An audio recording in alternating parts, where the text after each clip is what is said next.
Hello, I am Camille of the Hamster Street, and welcome to my channel. Hello.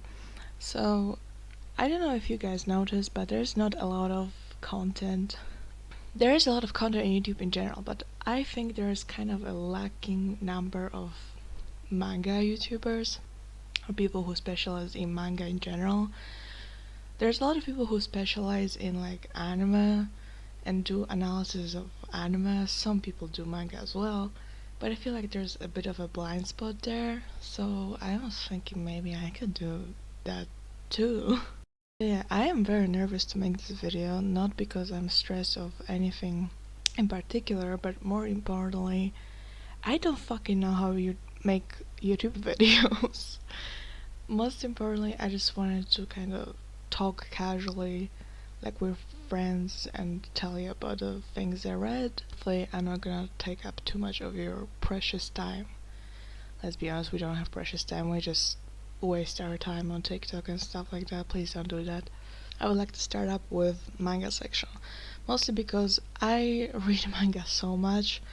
Honestly, in October, I don't think I read that much manga, but it's still, I have a whole list of things I have to talk about. I don't have to talk about that, I just want to talk about them. But most importantly, I think manga is my main medium that I focus on. I don't watch anime, I barely watch movies, I don't really listen to music much either. But at work, I have the kind of work where, they pay you money to waste your time. So when you're wasting your time, you might as well read something. And I find it the easiest to just read manga at my... Please don't tell it to my boss that I'm reading manga in my precious time, but then again, we're not doing anything there. But whatever. There is some manga that I read in October that I just don't want to talk about. Not because it's like heinous, but I just have nothing to fucking say about it. Like, I read this manga called Pandora, and it's like, yeah, it was a manga. I liked the Blanca story there, but nothing else. So, you know that I read it. We don't care about what happened there. It's about like... The synopsis says it's about one shot about female sexuality, but honestly, it's a very specific female sexuality it's talking about. But okay, whatever. We're skipping past that one manga. We're gonna talk about something more interesting.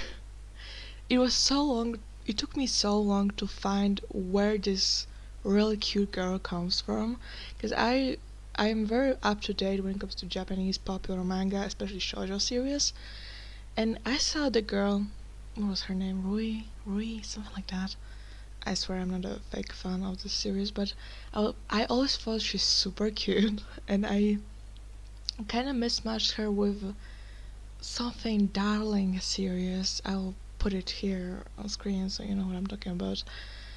And I was like, oh, I can't read this, so I guess we'll never read it. But then I found out that this manga cover hides this cute girl. Which, she's the best girl. Honestly, she's not much more than just a tsundere, but she's a shoujo tsundere, so she's a little bit more charming than that. But most importantly, the series is by my beloved author who made Hinata no Blue. I fucking love Hinata no Blue. Hinata no Blue was my first typical high school shoujo I read. But most importantly, I love how cartoonish and the chibified versions she makes in her comics. But I also just love the girl so much. She's so cute. And before anybody gets concerned, I am very much against age gaps in relationships, especially in shoujo. I think it's very much an issue with us within the demographic. I have dropped a lot of manga series that had age stuff, I should say, that was very uncomfortable, and I can tell you that Midori Loves My Sister doesn't have that kind of uncomfortability in it, if that's the word. What I mean by that yes, the girl is in love with the guy her sister is dating, and he's older, but it never comes past it until she's older, where anything is even remotely happening. The only issue people can find with this manga is that, how to say, the guy is picking flowers from the same garden, if you know what I mean. But let me know, which sister do you like more? I obviously as the I obviously team the younger sister because she's so cute. Mostly it's a very comfy read, I think. A lot of people are acting like it's heinous, terrible things happening in the series. But honestly, it's just really cute to read. It doesn't have anything that makes you feel like questioning your sanity and stuff. There's an age gap, I will say, but honestly, it's the kind of age gap where you both are on like adult university to adult level, and I know a lot of people who are in this kind of relationship, so I don't really see it as that heinous. Honestly, it's okay. I give it a go. But our series is still ongoing. I am on like volume 4 or something. I'm not sure. I don't know. I caught up to as much translation I could find. I hope it will be translated soon more. But I fucking love it. The girl is so cute. Okay, anyways, let me just not gush over the girl. I swear there's more to it than this. It's just very fucking cute, and the girl is gorgeous. We're talking about Mahou Shoujo, let's go. But I only heard about this series from like German Instagram profile about manga I follow, because I'm pretty sure it has not been translated officially into English, but it has been into German. And honestly, it's a really cute series. I don't really have much to say about it other than that it honestly has very surprising Christian themes in it, and it's very gorgeous. It's very gorgeous, I will say. But it's Mahou Shoujo. Mahou Shoujo is always gorgeous. It has very similar vibes to Sailor Moon. I am not sure whether I prefer Stella Witch Lips or Sailor Moon, honestly. I think Sailor Moon dragged a little bit too long, where Stellar Witch Lips didn't, but a lovely read. It's very, very concerningly so similar to Sailor Moon. But overall, it's a good read. It's like 5 volumes long or so. I finished it in like 2 days. The girls are very lovable, they're very cute. I really like the dark-haired girl one. She's very pretty. But honestly, all the girls are very lovable. The plot-wise, it's not bad. It does intrigue you a little bit, but it also has the very... how do you describe it? I have this kind of issue with a lot of Mahou Shoujo where it has this kind of energy of like, am I watching something for children type of stuff? But in the same way, it then breaks it with like big shots of blood and gore. Maybe not like super on-screen gore, but it happens. So if you know what's Mahou Shoujo, if you read Sailor Moon, I would really recommend to pick this one up. It will get translated into English so more people can actually enjoy it. It has been unofficially, I think, only translated, but if you're from Germany, hey, you're living next to me. you can give it a shot. I don't know, maybe. I am not caught up with what anime of the season is happening at each season and stuff, but I was very, very surprised after reading this manga, at least a little bit of it, we'll get to it, to see it be... why is there an anime of this series, you know? Because I read it and at first I was like, oh, how cute, we finally have like furry series which is actually adorable and cute, because you know furries doesn't need to be fetishistic, but then they have to fucking put their whole dick into it, more like pussy honestly, and just give the fucking cute dog guy be like predatory, and you know he can go for the girl and the girl is like, oh no, I shouldn't. But with you, our love will make it through. It was such a disappointing, because it has those cute little chibis and this whole aura of cuteness, and then it slaps you in the fucking face of doing, I don't know, fetish stuff. I don't know if furries are necessarily fetish stuff. Furries are like a whole community, but this is specifically sexual, which is so disappointing because there was this one other series that which I started reading. I forget the name. It was like pretty complicated, which is basically the same setup, kind of a bit switched because the girl gets into the forest, and it also fucking did that. It also did like you have cute setup, cute fluffy girls and stuff, and then they are like, how about the heat? How about the sexual stuff? And listen, I'm not pure. I'm sorry, you know what I meant. Is like, why do we have to always be put that if it's a furry stuff, then we need to fucking be okay with authors make it sexual? And the fact that it got in anime is really confusing to me, because on MangaDex, for example, it is classified as erotica. It isn't classified as erotica on my anime list from what I know. But it should be. It's very much not beginner shit. But whether I recommended it or not, I dropped it after like one volume because I don't want to do it, you know. I will still wait for one fucking furry series that doesn't talk about sex, please.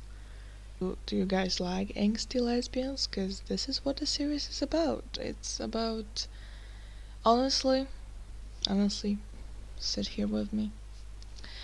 It's about a woman absolutely ruining her fucking life for a straight girl, which, you know, relatable. I have seen Queer, you know, the movie, and other queers as well, I should say.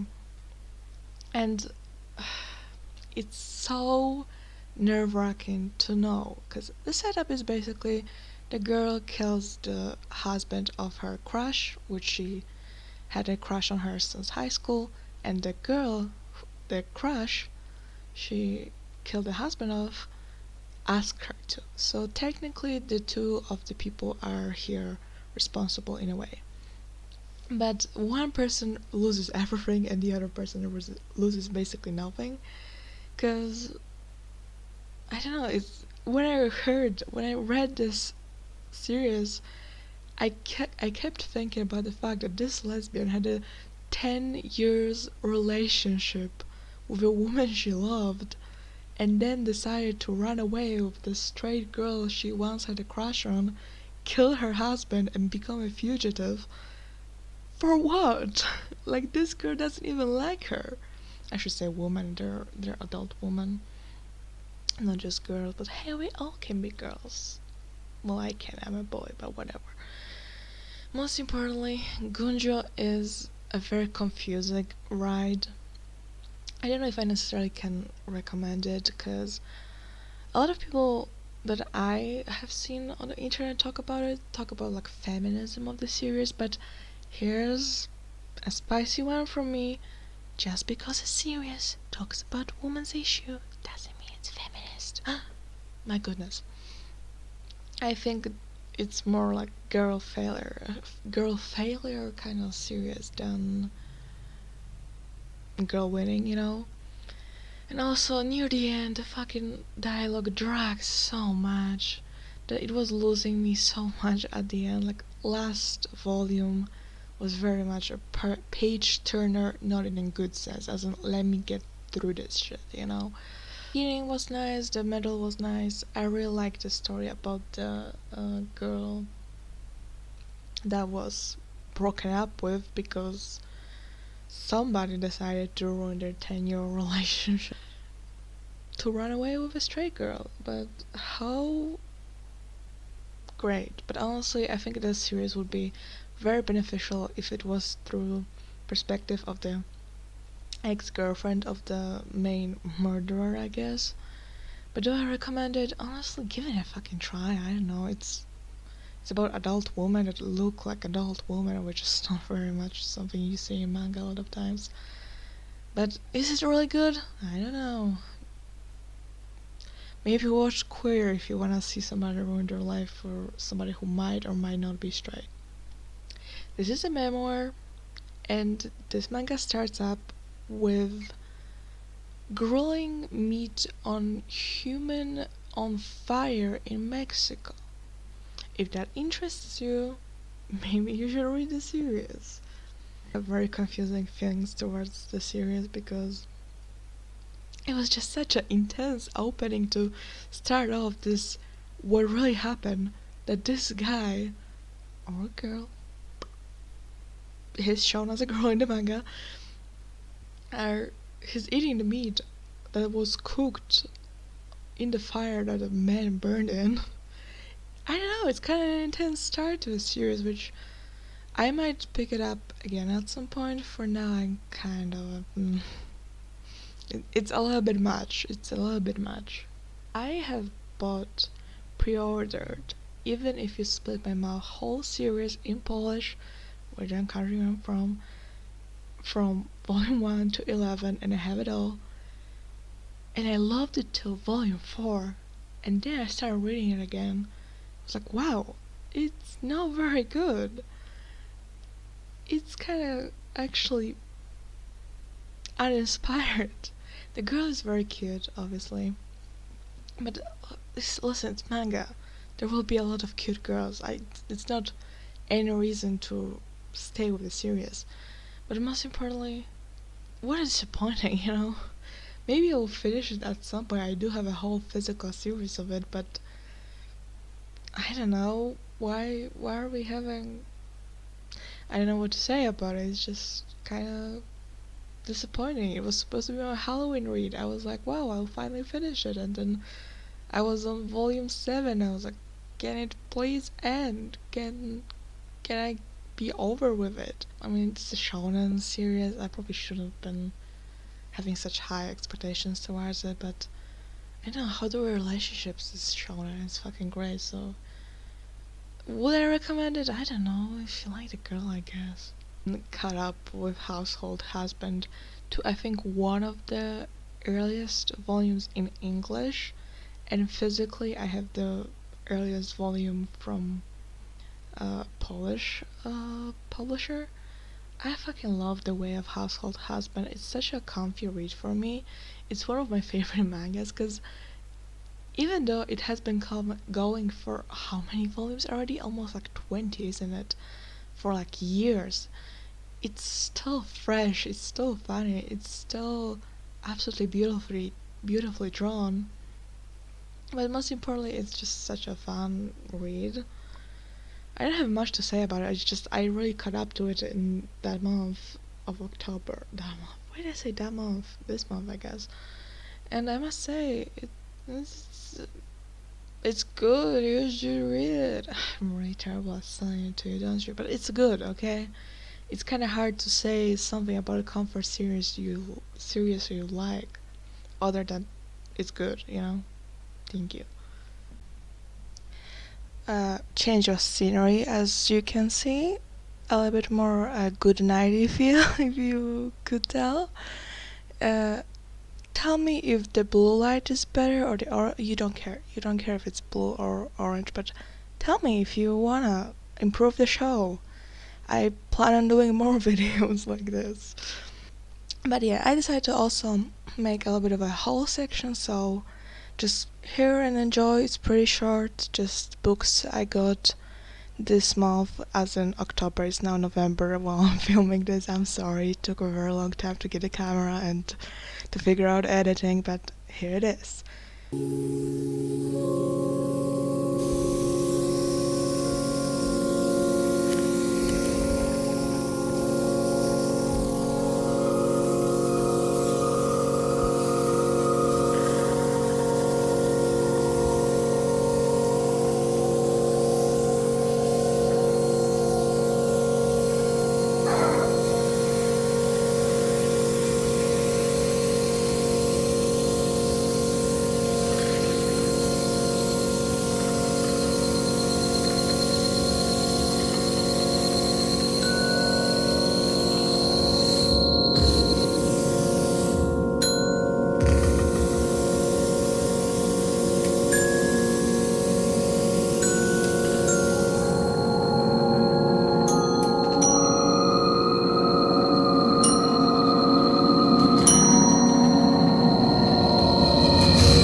have for this month. I hope you enjoyed the show. I hope you enjoyed what I had to say.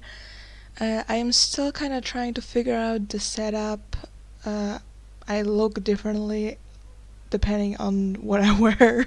The two. I at first wanted to make a video with manga that I read, the books that I read, and the movies that I watched. But then I was thinking I don't really have a lot of to say about movies that I watched. I watched like The Substance, and I had quite a bit of an opinion about that.